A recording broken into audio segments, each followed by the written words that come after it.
बंदो सतगुरु चरण को करो सब प्रेम प्रणाम। प्रणाम। इस संसार में 400 वर्ष पहले प्राणनाथ जी आए। उन्होंने कहाँ कहाँ जाकर के सुंदर साधु परम धाम के बारे में बताया। इस वाणी के माध्यम से प्राणनाथ जी संसार की वास्तविकता को बता रहे हैं। रे हो दुनिया बावरी खोवत जन्म गंवार, मदमाती माया की झाकी सुनत नहीं पुकार। इस संसार में सब अपनी माया की मस्ती में चूर है। उनको किसी की समझ नहीं आ रही कि कोई उनको अगर समझाए भी, सत्य की वास्तविकता अगर बताए तो उसको भी सुनने को तैयार नहीं। तो कह रहे प्राणनाथ जी कि इस दुनिया के जो लोग हैं वो किसी की बात पे विश्वास नहीं करते और अपने अनमोल जो मनुष्य तन जो मिला है उसको व्यर्थ में ही गंवाए देते। आज क्या है, आज सब चमत्कार को नमस्कार करते हैं। जहां थोड़ी सी देखने की चमत्कार लगा वहीं सब दौड़ रहे हैं, इसलिए सत्य से हमेशा दूर रह जाते हैं। आज का युग क्या है, आज मरे हुए गुरुओं को भी कितने कितने साल रह रहे, लोगों की श्रद्धा है नहीं वहां जाने से हमारी ये मन्नत पूरी होती है। क्या है, मन्नतों के पीछे लगे। लेकिन इस 28वें कलयुग की क्या महत्ता है, प्राणनाथ जी क्या बता रहे हैं कि रे हो दुनिया बावरी खोवत जन्म गंवार, कि मनुष्य तन को ऐसे ही गंवाई दे रहे, जबकि इस मनुष्य तन के द्वारा हम परमात्मा की पहचान कर सकते हैं, तो हम भव से पार हो सकते हैं। हम क्या है, संसारिक चीजों को मांगते मन्नत जाकर तो क्या करें, जाके चमत्कार क्या है वो दिखाते हैं, जबकि चमत्कार में सत्यता नहीं होती कुछ। लेकिन इस संसार में चमत्कार को ही नमस्कार करते हैं। कहीं एक किसी की इच्छा पूरी होगी फिर सब लोग उसी की दौड़ते हो वहां चलते हैं, वहां जाके हमारी इच्छा पूरी होगी। मांगे क्या, हमें पोता दे दो, हमें गाड़ी बना दो, हमें धन दे दो, हमारा मकान बना दो, ये सब चीज तो मांगे। और क्या मांगे, क्यों ना परमात्मा की पहचान करें ताकि हमें मांगने वाली भक्ति से मुक्ति मिल जाए।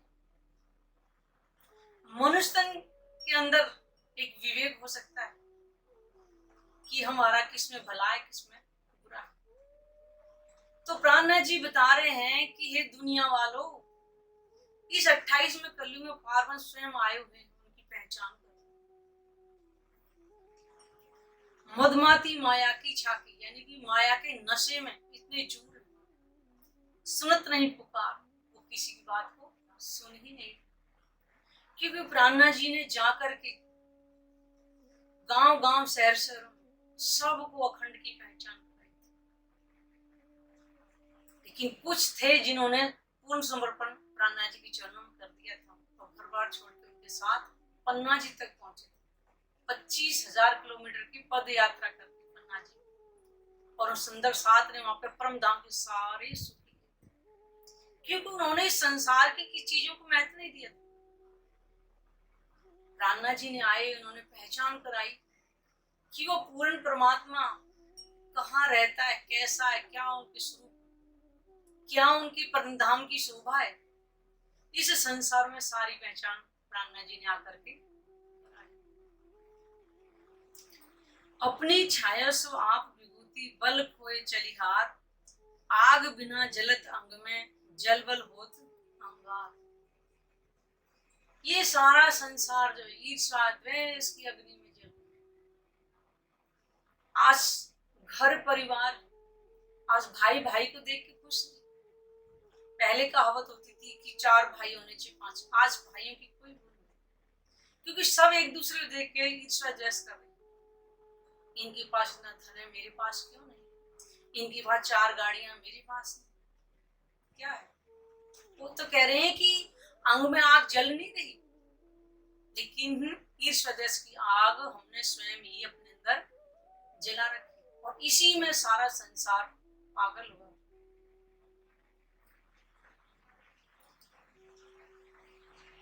सत शब्द को कोई न चीने, सुने हृदय नहीं संभार, समझे साध जो आपको देखे तामे बड़ी अंधार। यहाँ अखंड की पहचान करने वाला और कराने वाला भी कोई नहीं, क्योंकि यहाँ पर अखंड की बातों को ना तो आज तक कभी किसी ने कहा, और कहे भी जब प्राणनाथ जी आए थे तो 400 वर्ष पहले जब अखंड परम धाम का वर्णन करते थे तो कुछ सुंदर साथ को विश्वास भी है, तभी तो कहते ना उन्हें दीन ना दुनिया कुछ भी मिला। और सूने हृदय वाले, सूने हृदय का जिसके अंदर परमात्मा के प्रति कोई श्रद्धा कोई भावना, और इस संसार में जो अपने संत महत्व ज्ञानी धर्माचार्य जो बहुत कहलाते हैं, लेकिन परमात्मा के बारे में किसी ने कुछ नहीं बताया, सबने निराकार साकार कह करके ही।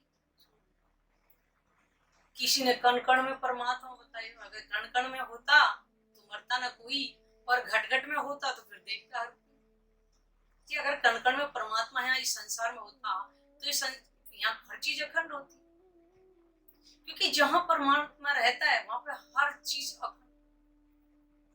वहां एक घास का तिनका भी अखंड है, वो भी कभी नहीं मिट सकता, इसीलिए अखंड कहा गया।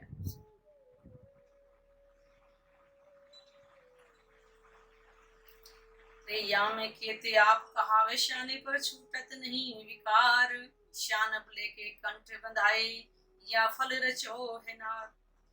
इस संसार में पूज्य पाठ बड़े बड़े धर्माचार्य ने आडंबर बहुत है, क्योंकि सत्य कहना पड़ रहा है, क्योंकि हमने खुद ने भी देखा हुआ है बड़े बड़े धर्माचार्य इधर भी चेले बैठे उधर भी चेले बैठे, लेकिन आज पता चला कि ज्ञान की तो कहीं सुगंधी भी नहीं मिलती।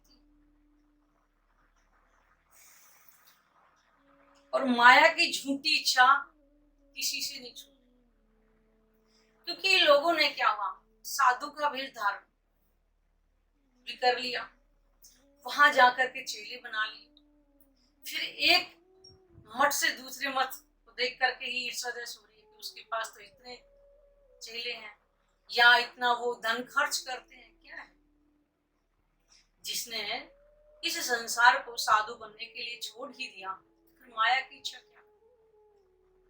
तुमको तो फिर परमात्मा ही चाहिए ना, लेकिन यहाँ ऐसा नहीं। और वह अपनी चतुराई से माया को अपने गले में लपेटे हुए, यानी घर तो छूट गया लेकिन अंदर से माया नहीं छूटी।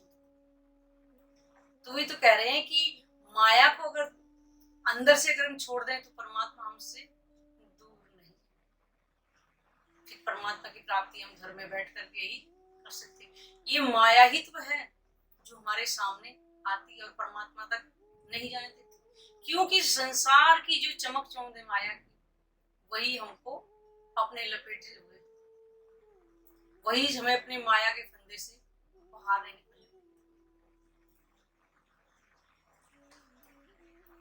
अपनी मत ले ले साधु बोले शब्द भय अपार, बहुत शब्द को अर्थ ने उपजे या बल सुपन धुतार। इस संसार में अटकल से साधु महात्मा ज्ञानी ने तरह तरह से ग्रंथ बताए, और इस संसार से अनेक ग्रंथ हो जाने से हकीकत के शब्दों का अर्थ नहीं मिलता है।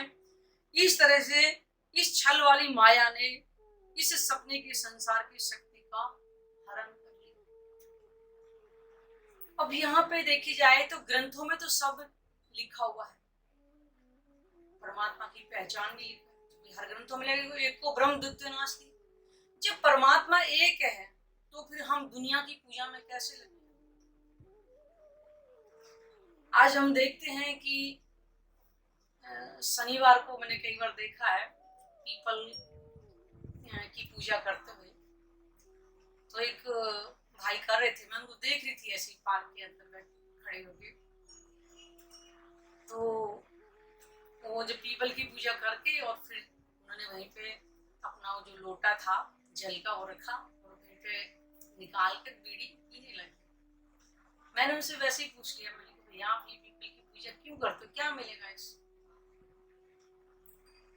कह रहे नहीं पीपल में बहुत शक्ति है, पीपल की पूजा करने से। मैंने कहा क्या होता है?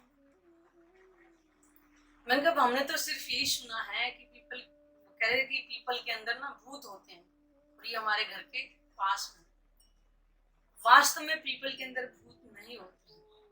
होता क्या है कि रात की जो समय है पीपल में से बहुत ज्यादा कार्बन डाइऑक्साइड निकलती है, तो वो ऐसी होती है कि अगर आदमी उसके नीचे सोता है तो वो बेहोश हो जाता है। तो लोग सोचते हैं कि उसको भूत आ गया। और दिन में वो बहुत ज्यादा ऑक्सीजन देता है, तो कहते हैं कि वो देवता आ गए दिन में।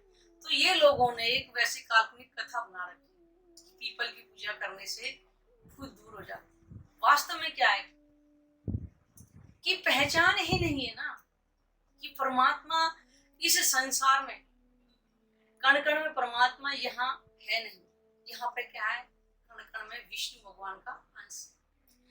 तो उन्होंने भी पीपल की पूजा के बारे में तो उन्होंने भी कहीं लिखा हो कि पीपल की पूजा करो। ये तो वृक्ष है, अगर जड़ में पानी देंगे तो हरियाली होगी, बस और कुछ नहीं इससे। तो इस तरह से ये संसार पूरा कर्म कांड की भक्ति में लगा। तभी तो पुराना कह रहे कि रे हो दुनिया बावरी को कि इतना अनमोल मनुष्य तन मिला हुआ है और उसको व्यर्थ में ही गंवाए दे। तभी तो कबीर जी ने कहा है कि रात गंवाई सोए के और दिवस गंवाया खवाए, हीरा जन्म अमोल है कौड़ी बदले जाए। लोग इसकी कीमत ही नहीं जानते, बस यही सोचते हैं कि हमने दिन में काम कर लिया और रात को खाना खाए सो गए, सुबह उठे फिर से चल पड़े। ये चक्रव्यूह जो हमारा दिन और रात का कभी समाप्त ही नहीं।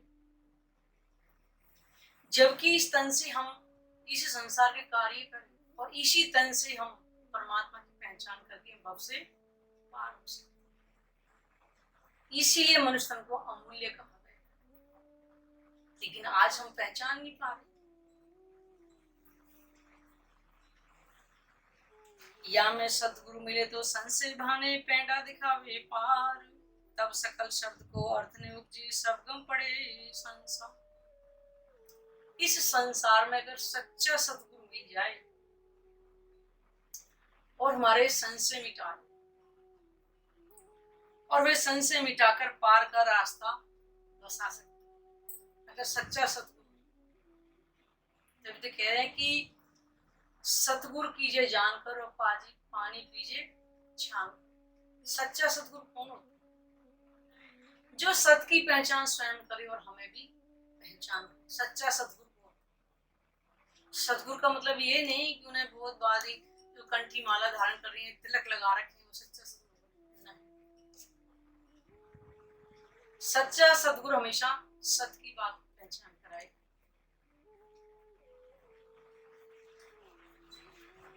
हमारे इस भरत भूमि पर विदेशों से लोग आ रहे हैं शांति पाने के। उनको भी पहचान है कि भरत भूमि इतनी पाक है कि वहां शांति मिलती है। तभी तो प्राणनाथ जी बोला है 4 पदार्थ जो अमूल्य कहा गया। सबसे पहले है भरत भूमि जो सबसे पाक मानी गई, फिर है मनुष्य तन, फिर है कलयुग और फिर पार्वण के चरण कमल जो इस ज्ञान से प्राप्त। चारों चीजें अमूल्य हैं और चारों हमारे पास में। हम इस ब्रह्म ज्ञान से परमात्मा के स्वरूप की पहचान कर सकते हैं और घर में बैठे ही हम उस अखंड घर में बैठे ही अखंड परमात्मा को पा सकते हैं। इसीलिए कहते हैं कि इस मनुष्य तन की जो महत्ता है उसको समझें और उस परमात्मा की पहचान करें जो हमें अखंड मोक्ष देने वाले। प्रणाम।